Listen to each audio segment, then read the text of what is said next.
LegalizeFreedom.com. Why are we here? Where do we come from? Where are we going? From the nature of reality to the future of humanity. Beyond politics, poverty and war.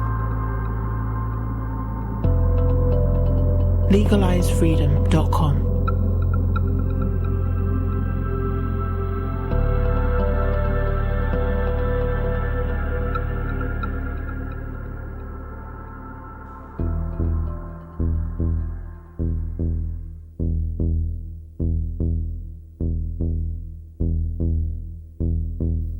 Greetings and welcome once again to LegalizeFreedom.com. I'm your host Greg Moffat, and my guest today is Ben Reynolds, who joins us to discuss his book, The Coming Revolution, Capitalism in the 21st Century.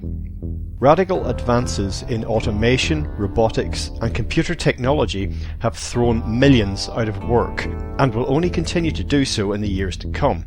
At the same time, cheap, individually accessible machines will wrestle for primacy with both advanced, highly automated factories and sweatshops alike, ultimately eroding the dominance of industrial production. Economic growth is slowing down, and it is not going to speed up again.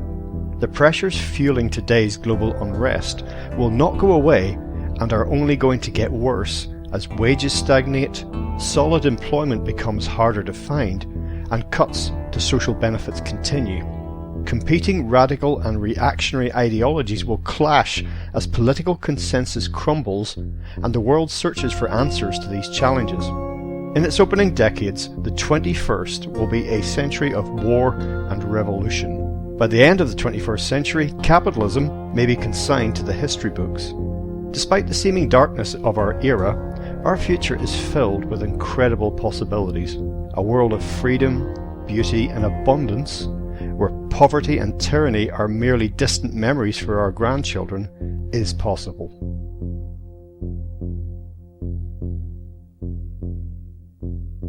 Hello and welcome, Ben, and thank you so much for joining us today on LegalizeFreedom.com. Happy to be here. Today, Ben, we're going to be talking about your book, The Coming Revolution, Capitalism in the 21st Century. Before we dive into that, just tell listeners a little bit about your background, your work. So yeah, I've been working in different forms of activism and research, some of it dealing with economics, others with foreign policy and international relations for about 5 years now. I got interested in the book topic all the way back when I was an undergraduate student, and it sort of took a long time to develop the amount of research that kind of allowed me to come to some of the conclusions that I presented in the book. Now, I'm wondering if you studied economics formally as part of your degree or otherwise. You can tell us about that in a second, but basically I'm curious as to how you came to the topic as a subject of interest, because for many people it's a very dry subject, very mysterious. They don't fully understand the direct impacts on their daily lives. It's something they hear people prattling on about in news bulletins. Now, I did study economics, not at degree level, and it was the study of formal conventional economics and my constant reaction to what I was being told in the classroom, like, this doesn't make any sense. What are they talking about? That led me to look further into it. There's a reason that they call it the dismal science. Yeah. So my conventional economics qualification I had is just useless, because it assumes all sorts of things about the world that are either not true or they're subject to change, and it doesn't take those into account. And one of the key things that it assumes, of course, is that people are rational when it comes to their behavior. So, yeah, just tell us about how you came to the subject and what took you off on the sort of radical tangent.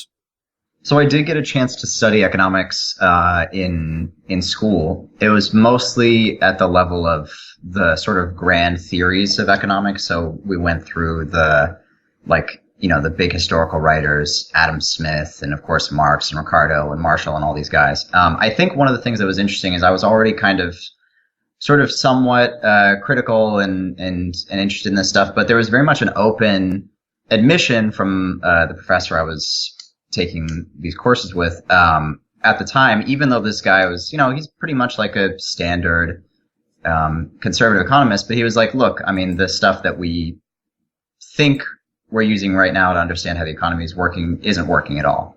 And you can tell that people don't really know what's going on. So that this is very much like an open time for people who are proposing new theories because, again, we have no idea basically what the hell is going on. But the thing is, I didn't really get into the book thinking about this through like a sort of like pure economic lens. The thing that sort of first keyed me onto this was I was thinking, okay, like how is a computer similar to like a printing press? Like if we think about all of the ways that the invention of the printing press and Gutenberg's press sort of revolutionized the world that we live in, and we understand that the computer can basically do similar sorts of things and a variety of new and very different and exciting things, we can sort of get a like really embryonic idea of where we're headed, and just sort of running with that idea kind of took me into this whole world of like having to understand global economics and how capitalism works and all this stuff. But it really started from like a very small practical question.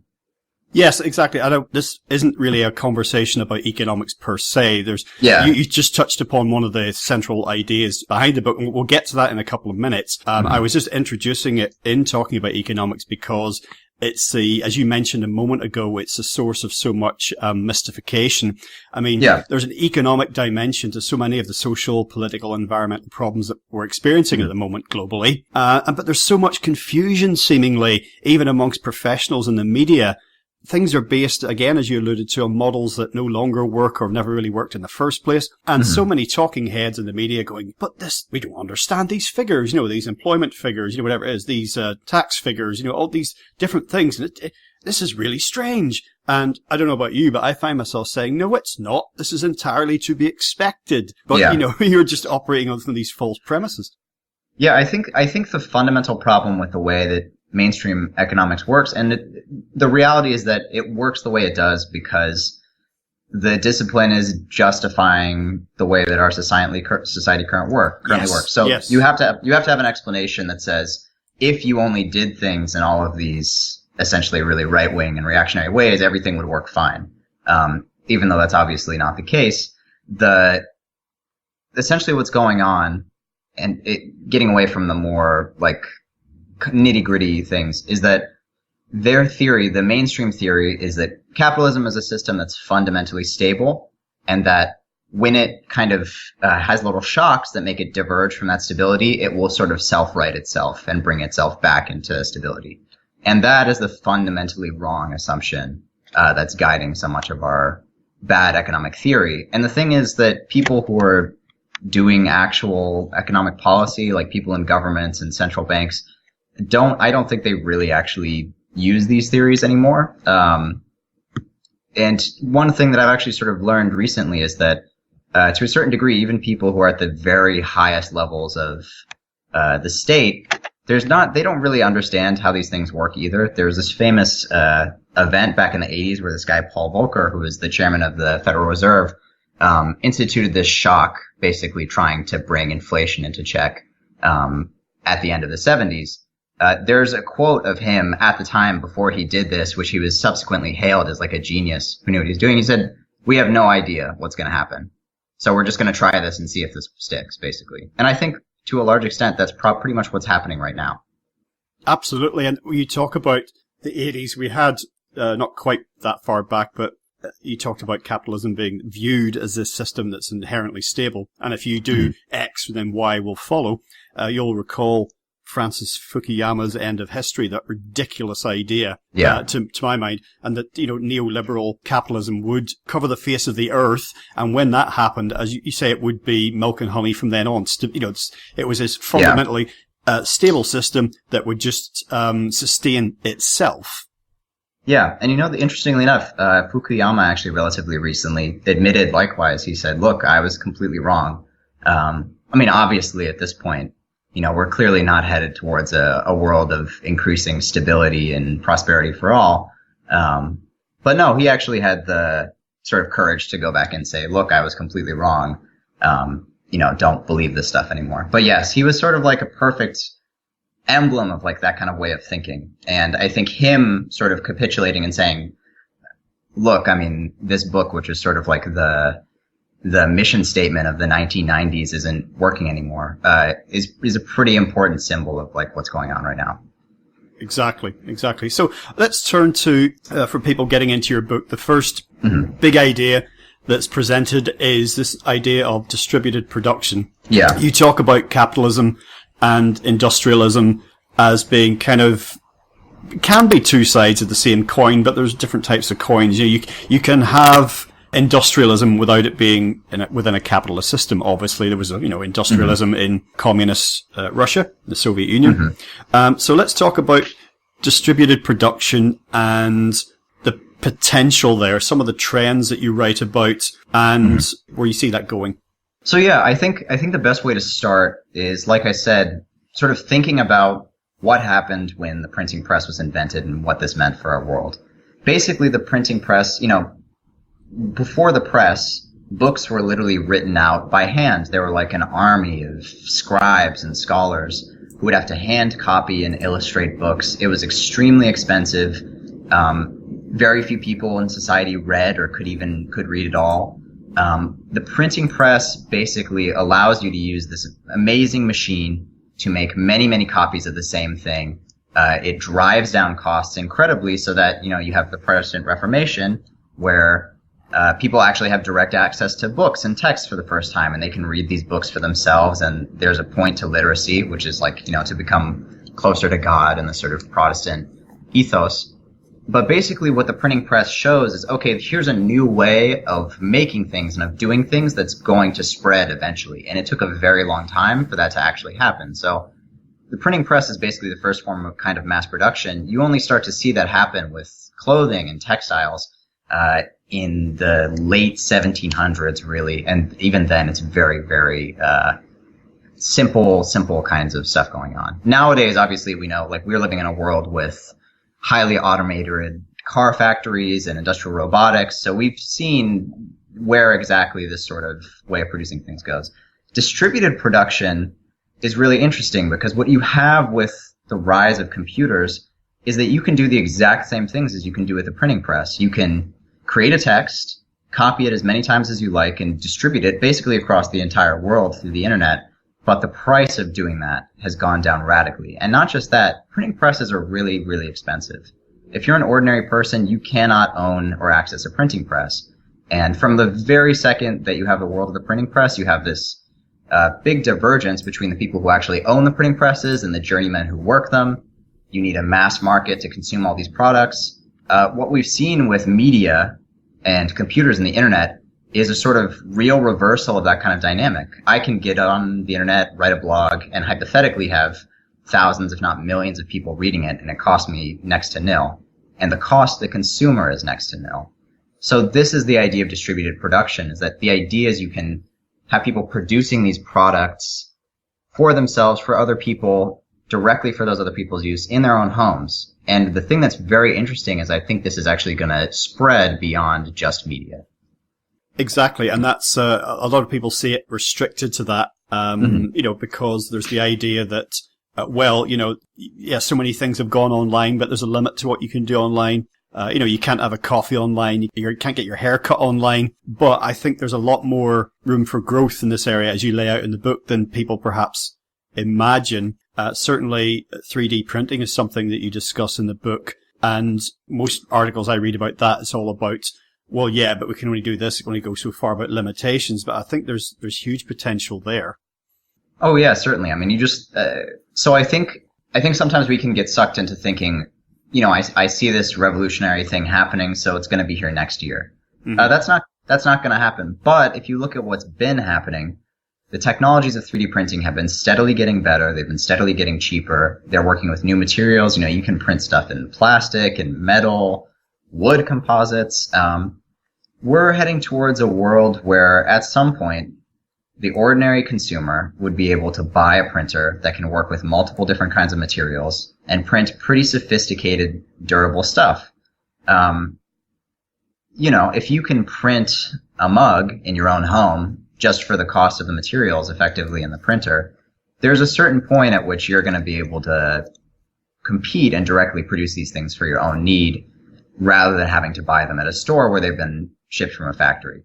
And this sort of embryonic battle that we've seen over like intellectual property rights and people printing stuff that's sort of pirated from existing industrial designs, that's going to get much, much more important because you're going to have this emerging challenge, just like the internet has sort of essentially permanently destroyed the revenues of industries like music and print media.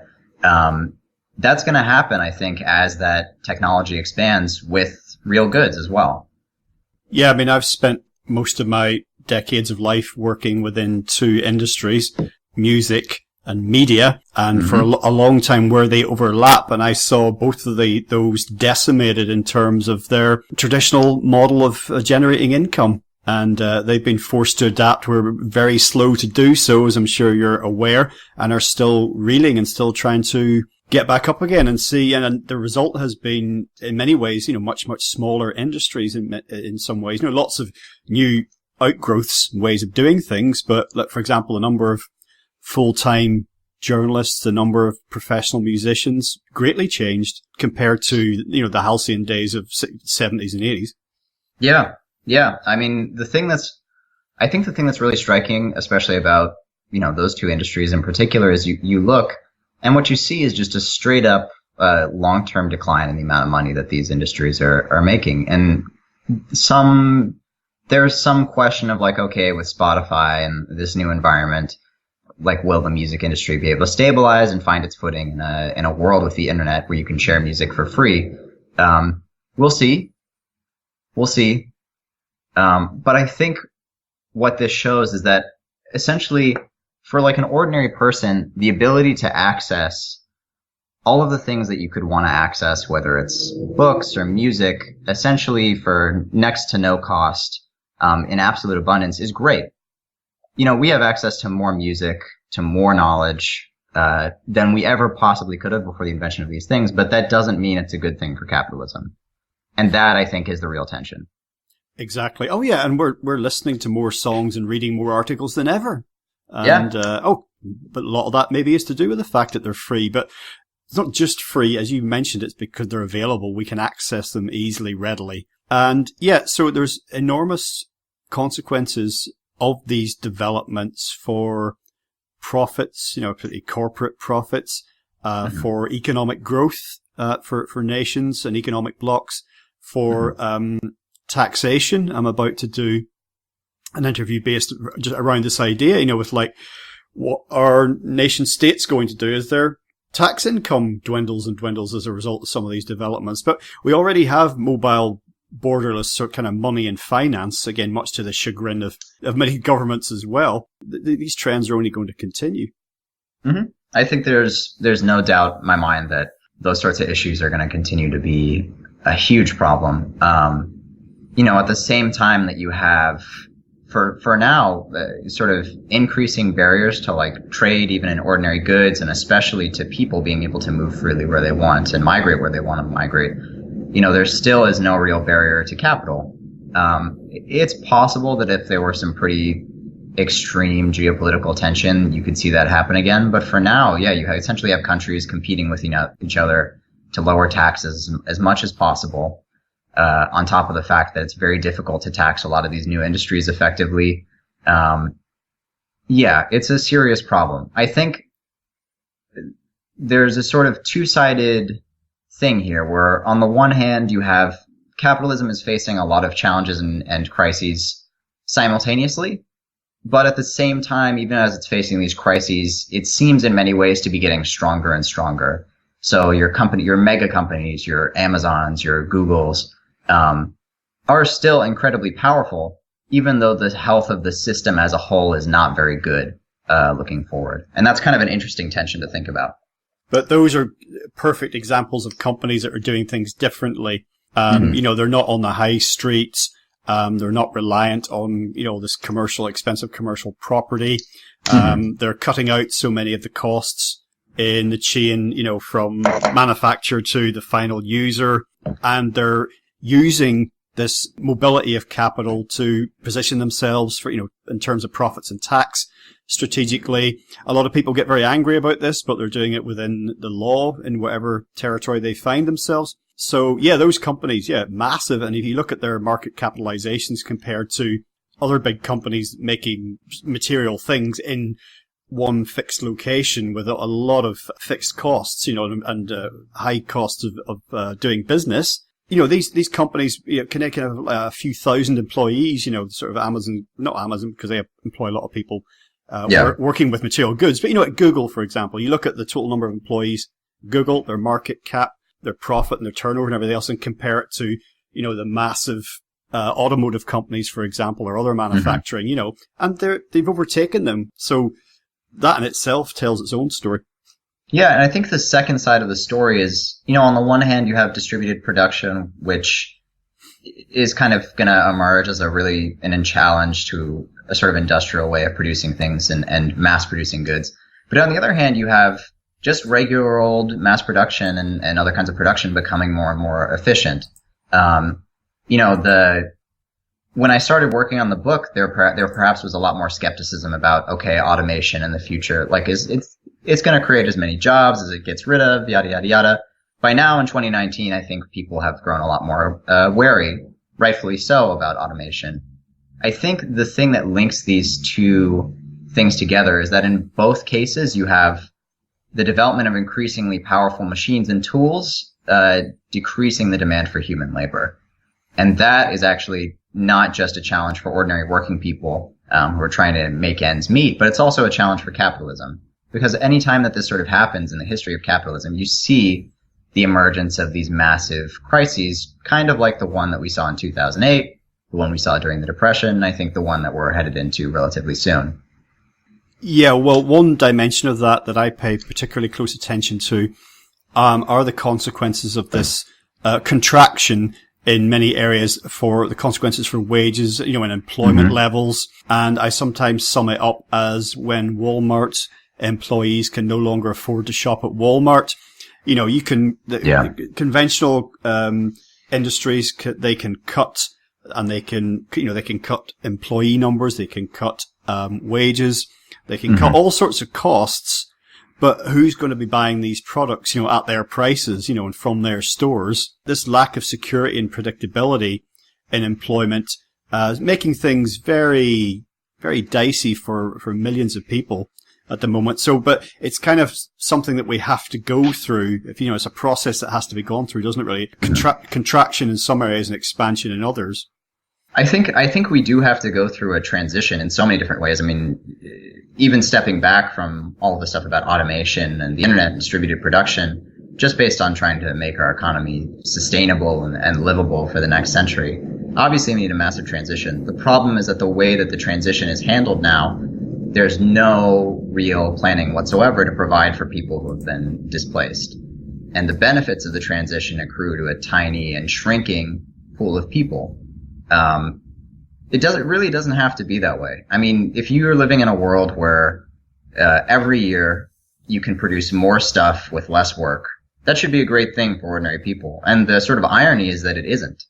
The people who are losing their jobs because of this, or having trouble finding work because demand for employment is not rising as much as they would hope, even in an economy in the U.S. where supposedly unemployment is as low as it's ever been. I mean, I myself am precariously employed freelancer, no health care, et cetera, et cetera.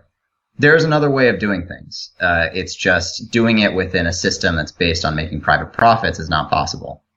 Yes, well, you touched upon something there, a subject close to my heart because of, we're different generations, but I grew up at the tail end of an era when there was a lot of talk about the promise of automated liberation in future, 3-day weeks, and we'd be sitting around in the park reading poetry and drinking wine while the machines did all the work.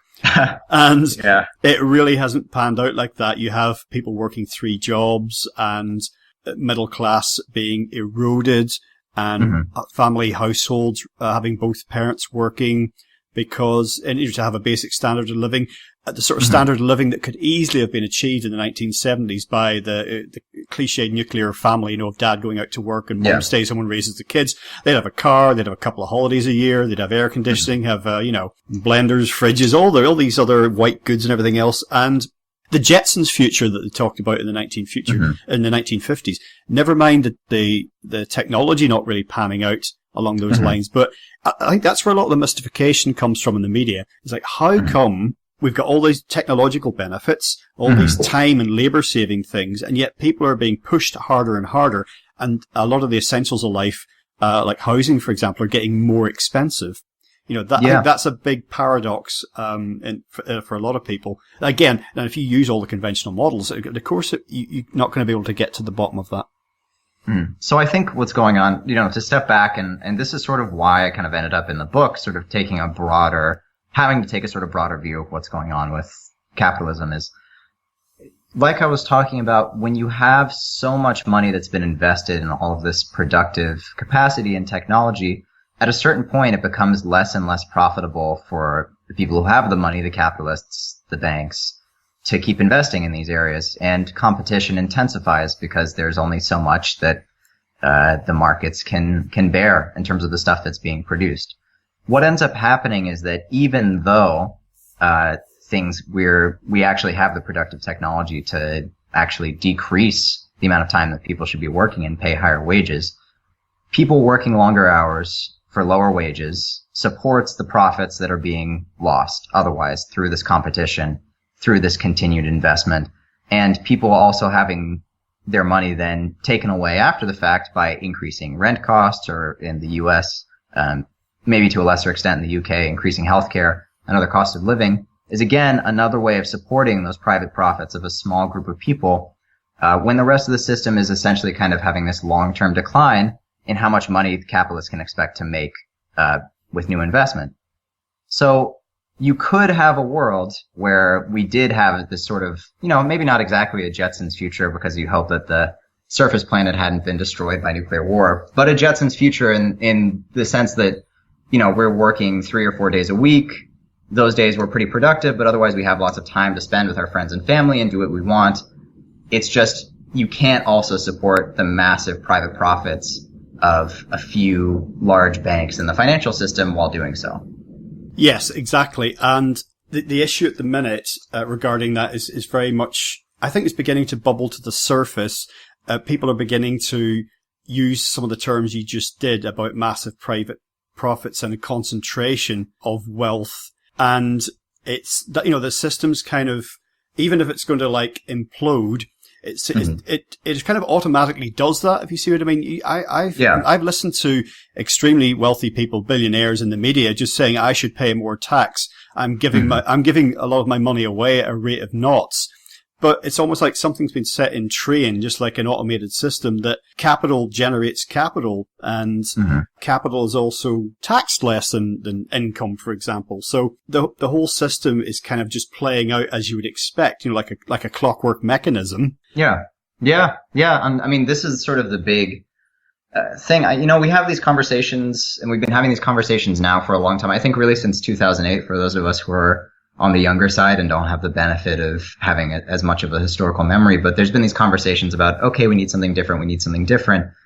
The big step is taking that decision collectively as a group of people to decide to make that change in our society. And that's not just going out and voting every 4 or 5 years. It's about taking an active role in trying to say, like, make connections with the people who we live with and work with and say, look, there's a better way of doing things, and we should be willing to work for that.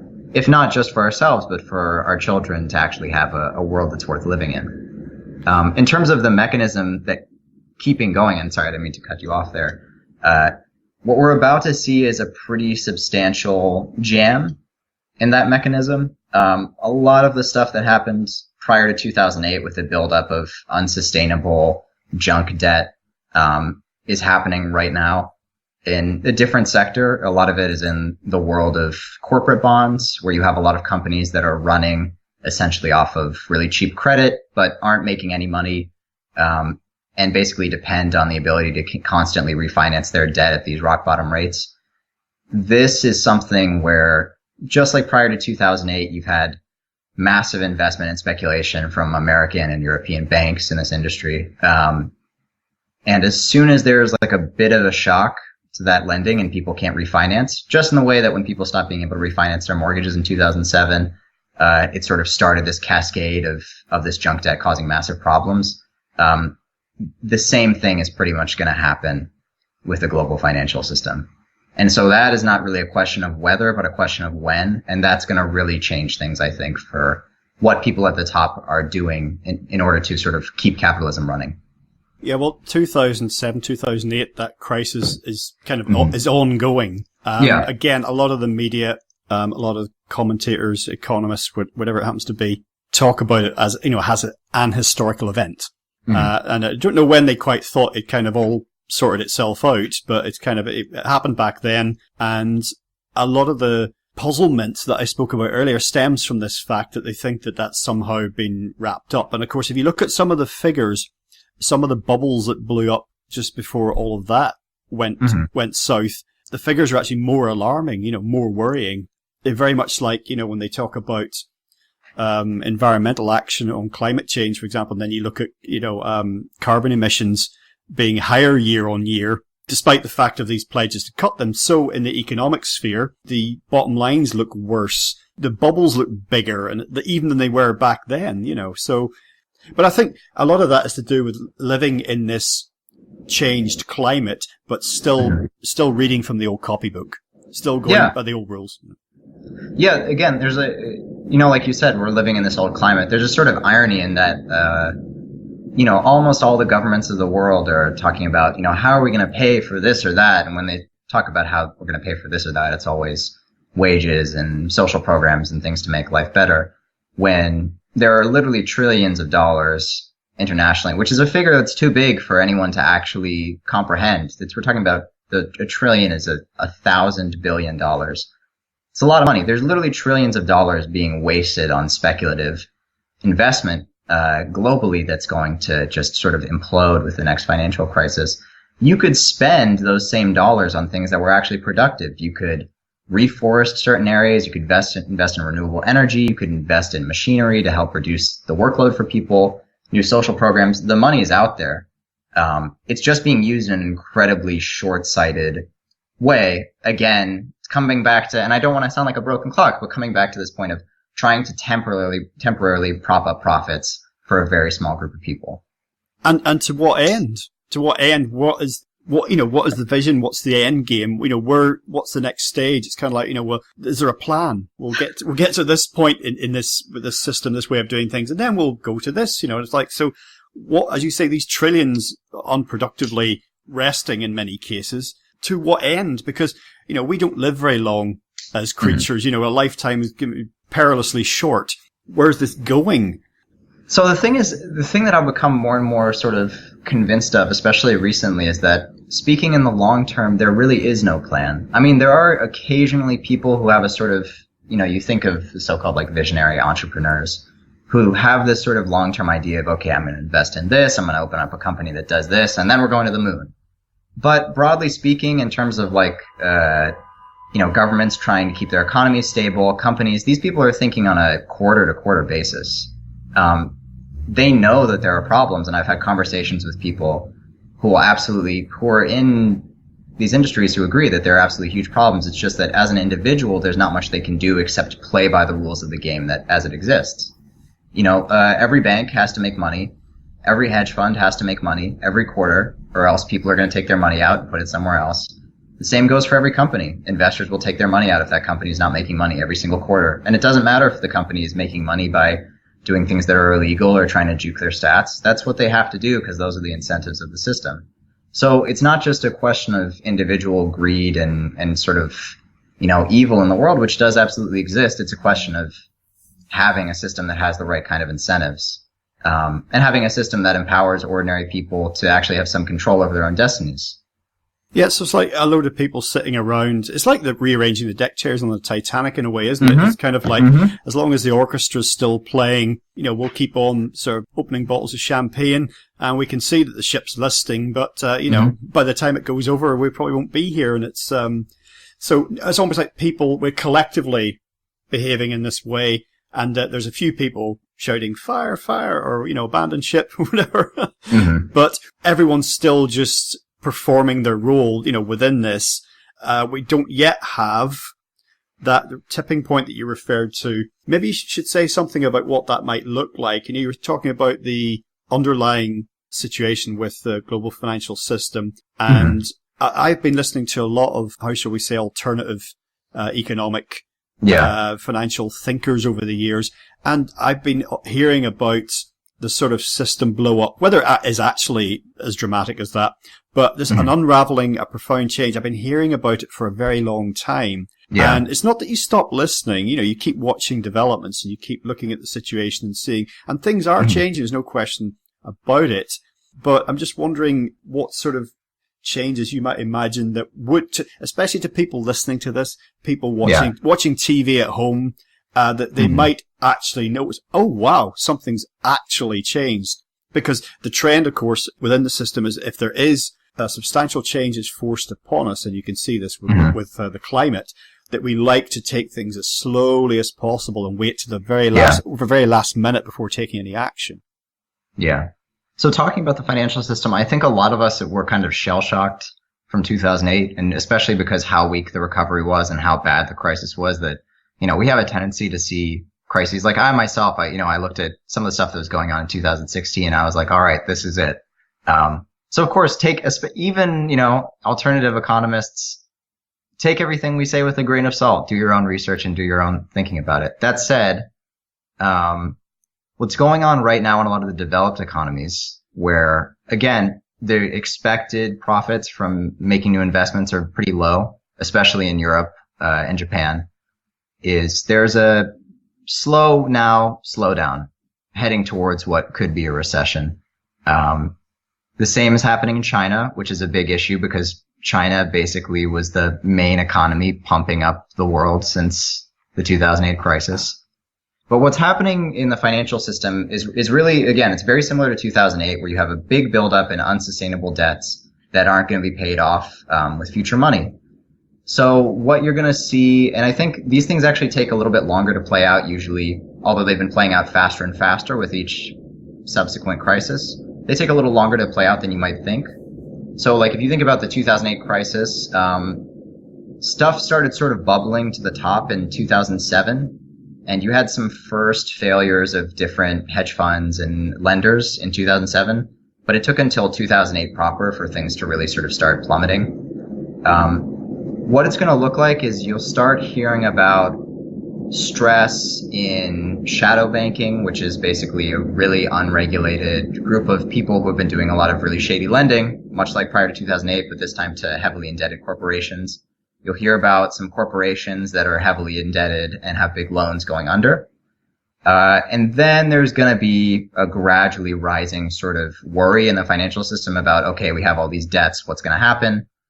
Eventually, when that leads to a fire sale, that's when you're going to see the actual crisis hit. And the thing about this time that's so different is that governments have a lot less of their normal tools that they would use to sort of address a recession. So usually central banks will lower interest rates to encourage banks to make new loans and restart the economy.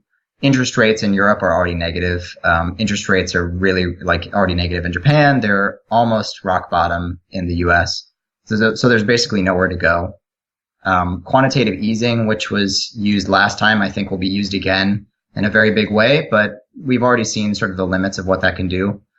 So what I suspect is a lot like the bailouts last time, which were sort of based on the public stepping in and sort of taking over the losses of these private institutions.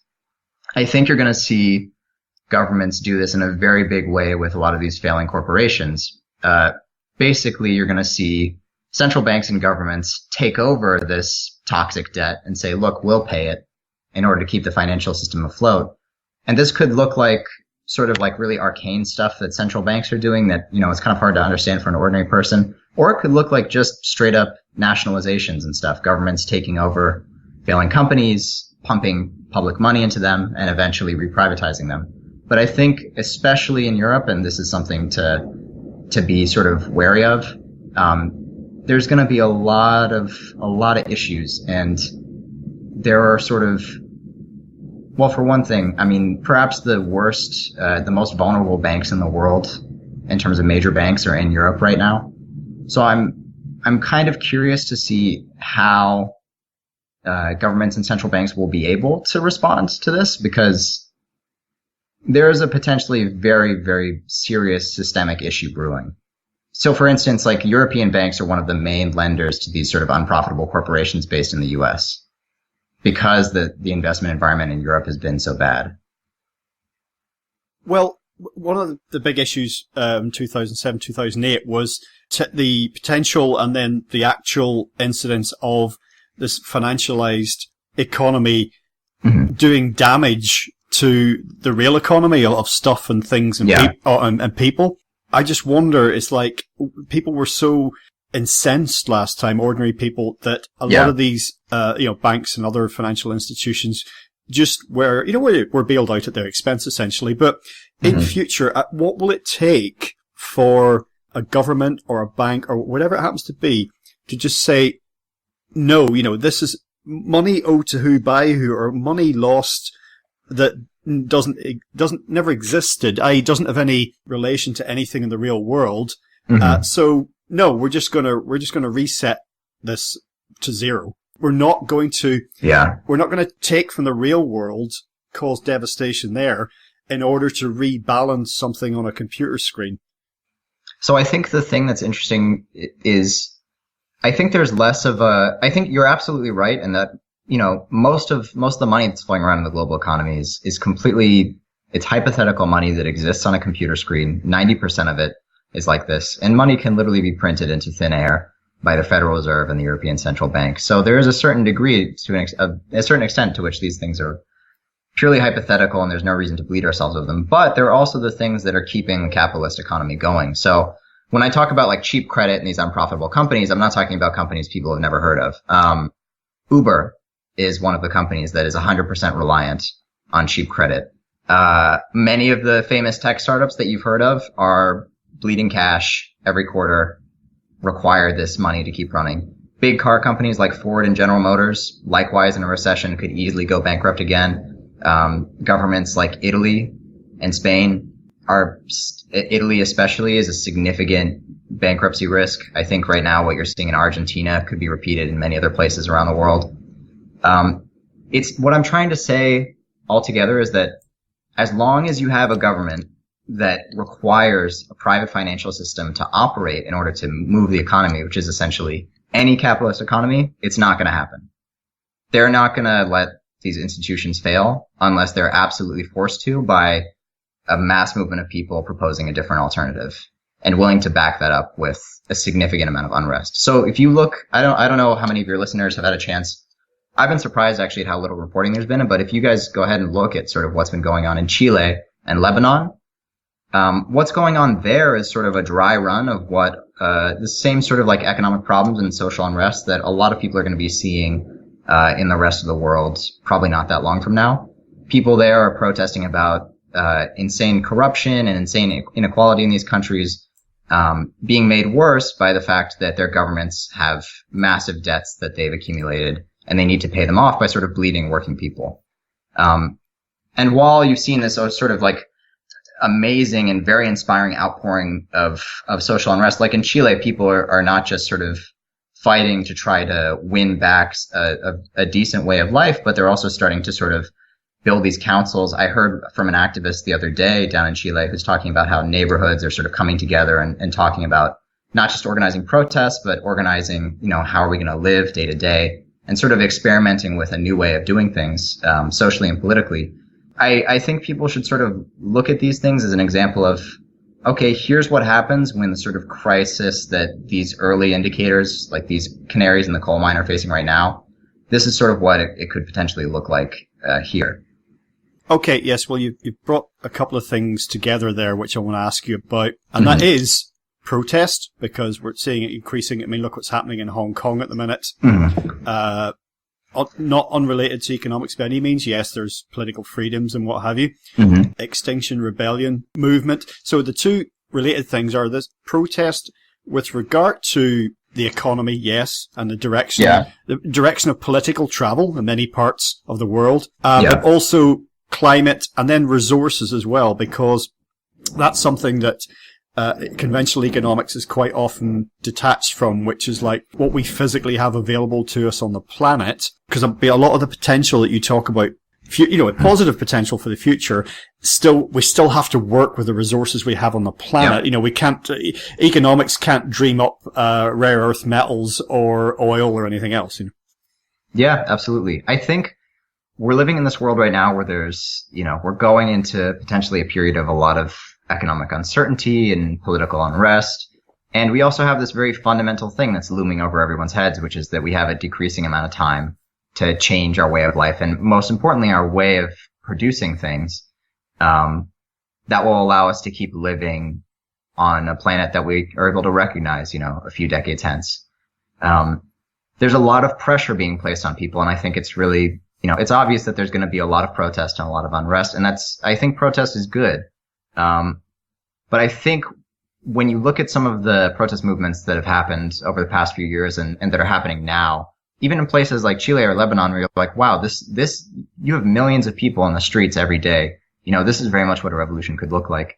I think we as ordinary people need to take that sort of next step we've already sort of taken the first step and say, okay, we're not going to be quiet anymore. We're going to go and be willing to go out in the street and fight for our rights and what we deserve. But we need to take a sort of more serious step and say, okay, how are we going to organize ourselves so that we can actually run things on the ground on a day-to-day basis? If we need to distribute resources in a crisis, if we need to ensure that people are safe similarly in a crisis, if we need to take over essentially governing the economy and the politics of our society, how can we do this in a way that's democratic, that allows people to participate, and that's effective?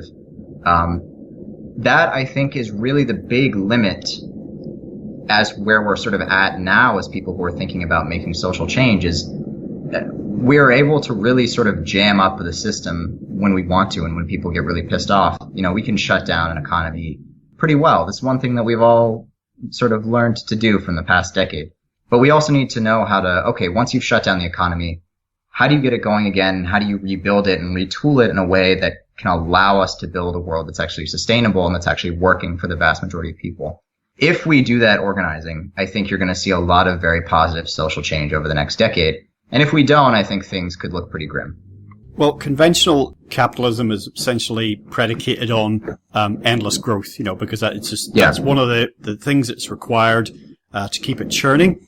Now, growth figures are in the toilet, basically. I keep an eye on these things. And again, there's a lot of, we don't understand why this, if we've got 0.1% growth. And I was just reading an article a couple of days ago about economic growth figures here in the UK, and the journalist was just, completely dumbfounded by what could possibly explain this. And there's everything's starting to get very relative, so, 0.02% growth is twice 0.01% growth, so growth has doubled or whatever it happens to be. And you've got these other linguistic absurdities like negative growth. But I'm just wondering, in terms of that, in a future, not just abstract economy, but real economy, real world, of less and fewer, the growth that you see on spreadsheets also reaches out into growth in ever more stuff and ever more people as well. Some sort of post-capitalist society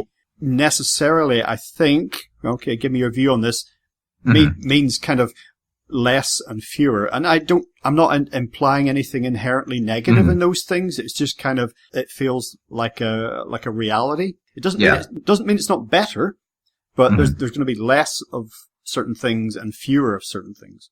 I think the issue is there's a sort of like disconnect between, when we talk about economic figures like economic growth, it's essentially a really abstract measure of the value of the things that are produced in an economy. The transformation to a post-capitalist society is essentially like a complete paradigm shift. Now, the way that you make as much money as possible is you produce a lot of stuff, mark it up as much as you can, produce it with as cheap labor as you possibly can, and make sure that the stuff goes obsolete and is breakable so that people buy as much of it as they possibly need to buy. There's a lot of inefficiencies that are baked into the system. If we had a different kind of society where we're producing stuff for people's needs, you wouldn't have new refrigerators that break in 2 years. You would have things that kind of looked in a way that's kind of nostalgic as sort of, this 1950s world where your appliance just keeps working and working and working. That's the kind of thing that we would want. And yeah, it does mean doing with a lot less of certain things like cheap, disposable plastic packaging. I mean, that's not, in no world is that sustainable to continue operating like that. You need things to be biodegradable and recyclable if they're being consumed. And yeah, it means, for a while we'd be eating less beef and less kinds of meat that are simply not sustainable at the level that we're eating them now. But it also means, for the vast majority of people, I think still a broad increase in living standards, because so much of our life, especially in the developed world where, you have some material comforts, but you're placed under an extreme amount of stress just to be able to sort of get by, and scrape by, no longer having to worry about the stress of, okay, how am I going to deal with my health care? I could lose my job next week. I have no savings. I have no guarantees of a pension. And this varies from country to country, but all of that stress would sort of be gone. And as much as you can sort of gather happiness and fulfillment out of these sort of basic economic facts, I think a post-capitalist society could provide a lot. But no, I absolutely agree that it's going to be sacrifice. There's going to be change.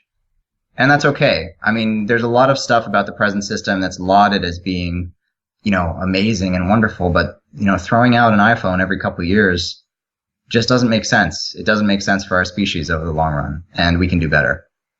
Yeah, your point about iPhones there is very opposite. I mean, I would much rather work fewer hours, have more time to myself, and not have a new fridge every 2 years, because a lot of what the system requires, what it demands in terms of churn, of products and, as you say, these goods, that can't be repaired and that they break after a couple of years, that churning through all of this is what the system currently demands to keep going. But that's dressed up as progress and choice for us, isn't it? Sort of like, oh, well, why would you want to still be using the same washing machine that you had 25 years ago? You get the new thing. And of course, there are developments and improvements in technology, but there are certain dimensions of life and certain aspects of the, the mundane realities that really we'd rather just took care of themselves. I've got a toaster. I always like to use this example. It cost about 10 times more than the cheapest toaster I could get. So let's say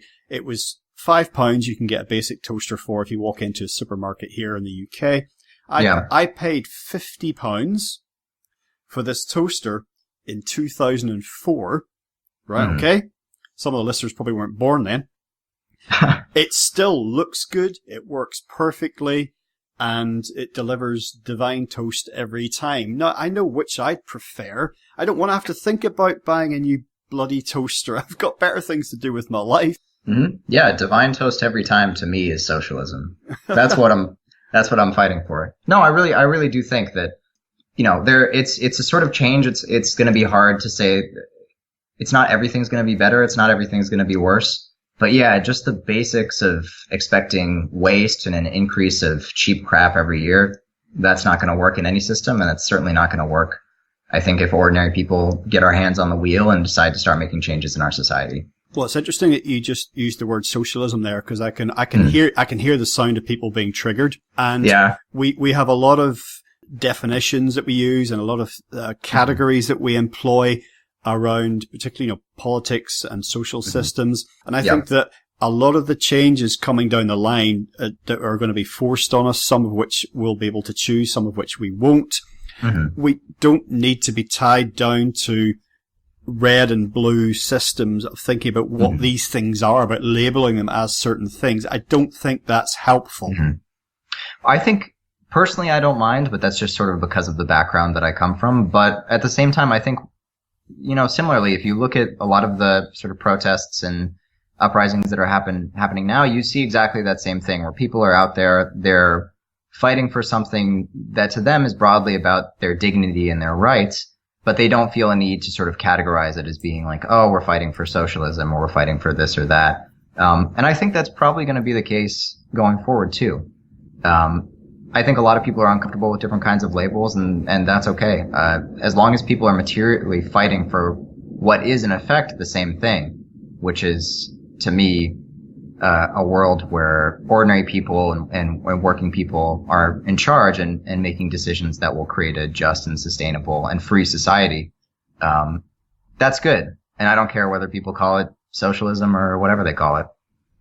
In terms of signs that we might all of us be seeing in our everyday lives of change, whether we recognize these signs as what they really are signifying, two things that particularly come to my attention are a resurgence in our artisanal production and localized production, and also certainly in the city I live in, the hollowing out of the high street in terms of vacant stores, so the high street becoming just what I mentioned earlier, things you cannot do online, coffee shops, hair salons, blah, blah, blah. So those are two of the things that I notice most. What do you, in your life, if you're walking down the street or going about your daily business, what makes you go, sign of change?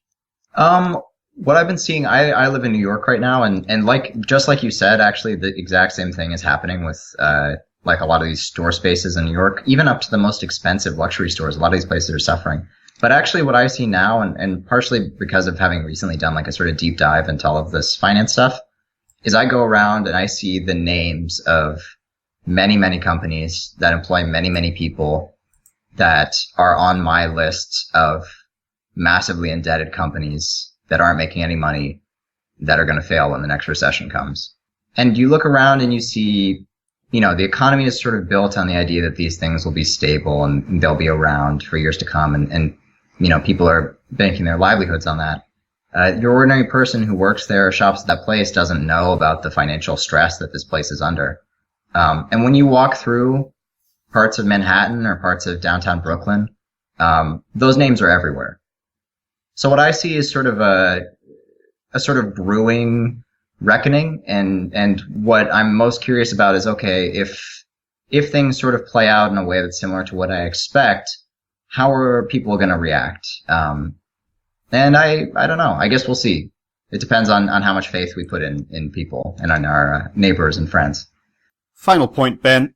Well, there are going to be losers and winners going forward. I think based on what I see happening out there, I think overall things are probably going to get worse before they get better, depending on who you are and your circumstances. But I think really there's no going back and there's nowhere to run. And despite that aforementioned end of history kind of delusion, that our history as a species is of like constant change, and we have these periods of stability. And that because we have such short lifetimes, and we think that, the past was all about upheaval and change, and where we are now, where we're going is about stability. And you are talking about, the promise of a system with the greater fairness and stability. That's true.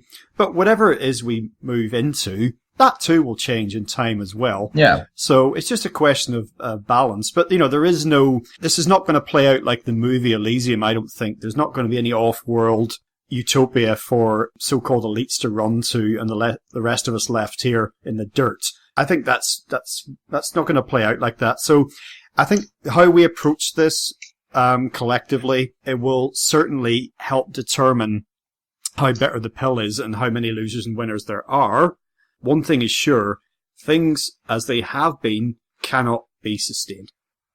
Yeah, that's absolutely true. And I think just like you said, in a way, I see it as a sort of good thing, especially for some of the listeners who are, thinking about what their role is in the world. Look, history is back on. We're entering a time frame where real sweeping change is going to be a possibility, and people who are listening are going to play a role in that change. That's an exciting thing, as much as it's also kind of frightening.